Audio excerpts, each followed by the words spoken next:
But the weapons weren't what made Thelvan's blood run cold. It was the ship's design philosophy. Every system had backups. Every backup had backups. The hull showed evidence of self-repair nanotechnology. The power core appeared to be a controlled black hole, a technology the Council's best scientists deemed impossible. This wasn't just a ship, it was a machine designed to survive in environments that would destroy any rational vessel. The rescue operation proceeded with terrifying efficiency. The Relentless deployed what appeared to be atmospheric shuttles, but sensor analysis revealed them to be fully armed combat dropships capable of orbital bombardment. They extracted the Prophet's Edge crew in 14 minutes, providing medical treatment that seemed to involve injecting the victims with microscopic medical robots. Then Captain Chen opened another channel to the Council monitoring station. "Officer Thelvan, we've got your people. They'll be fine. But I'm curious about something."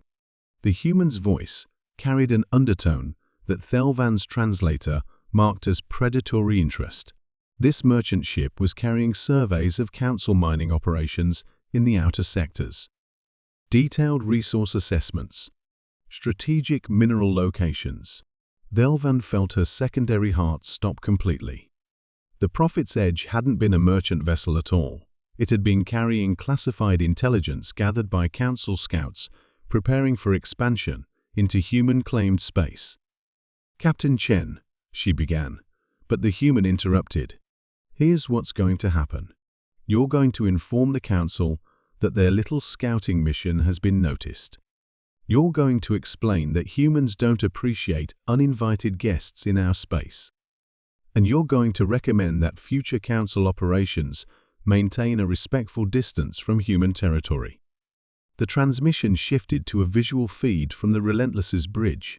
Captain Chen stood before a tactical display, showing not just the Kepler 442 system, but a three-dimensional map of local space marked with red indicators human ships. Dozens of them, all moving toward Council space. "Because, Officer Thelvan, we've been monitoring Council communications for quite some time. We know about the expansion plans. We know about the resource surveys. And we know that the Council thinks humans are primitive because we come from a death world." Chen smiled, and Thelvan finally understood why humans had survived their impossible planet. The expression wasn't friendly. It was the look of a predator that had just realized its prey was trapped. What the Council failed to understand is that Deathworlders don't just survive impossible environments. We adapt to them. We become them. And when something threatens us, the tactical display zoomed out, revealing human ships emerging from hyperspace throughout the sector. Not just ships' fleets. Battle groups designed for total warfare. We become the most dangerous thing in the galaxy. The rescue mission had become an invasion, and Thelvan realized with crystalline horror that it had been planned from the moment the distress call was sent. The Hippocrates deployed not medical shuttles, but what appeared to be heavily armored dropships carrying sealed cargo containers. When Kexthera demanded an explanation, Santos's response chilled her to her core.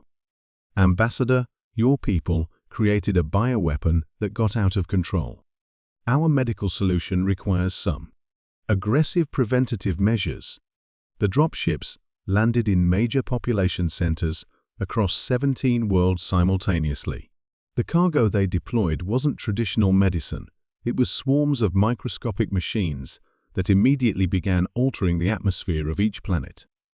Within hours, every Veltaran settlement was enveloped in a faint silver mist. "What have you done?" Kexthera screamed into her communicator.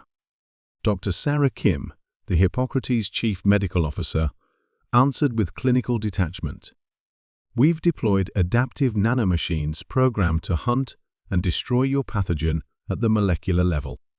They're rewriting your atmospheric composition to be hostile to the virus while remaining breathable for your people." That's impossible. The computational power required to program nanomachines for such precise targeting would require the processing power of a weaponized AI, Kim confirmed. the same AI that controls our ship's defense systems. The Hippocrates isn't just a medical vessel, Ambassador. It's a fully sentient artificial intelligence dedicated to preserving life by any means necessary. The revelation hit Kexthera like a physical blow.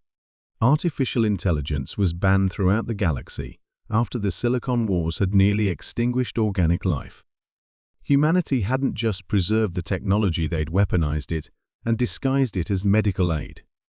"You brought an AI warship into our space," she whispered. "We brought a cure," Santos corrected. "Within 48 hours, your plague will be extinct. Your people will live. The nanomachines will eventually break down, leaving your worlds cleaner than they were before the outbreak." Captain Santos's next words carried the weight of humanity's true nature. "This is how humans provide aid, Ambassador. We don't just treat symptoms, we eliminate threats. Permanently. Your plague was a threat to your species, so we built something more dangerous than your plague to kill it." The Hippocrates held position for exactly 48 hours, while its AI orchestrated the most thorough decontamination in galactic history. When it departed, 17 worlds were completely free of the pathogen that had threatened to extinct the Veltaran race. But Kexthera knew the galaxy would never be the same. Humanity hadn't just saved her people, they had demonstrated that when asked for aid, they would deploy technologies so dangerous that the cure was more terrifying than the disease.